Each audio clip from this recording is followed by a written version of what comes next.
सर्व चिक्की काढून झालेली आहे. पोळपाटावरनं सगळ्या व्यवस्थित निघालेल्या आहे. बघा बघा चिक्की एकदम छान कडक झाली आहे. बघा त्याचा आवाज बघा किती छान मस्त येतोय.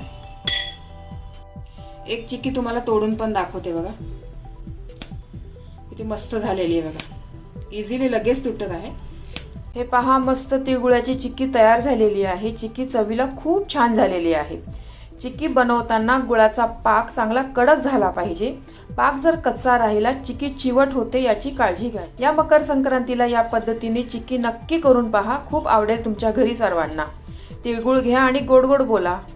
पूर्ण रेसिपी पाहण्यासाठी चॅनल लोगोच्या खालच्या त्रिकोणावर क्लिक करा जेणेकरून तुम्ही त्या रेसिपीवर जाल.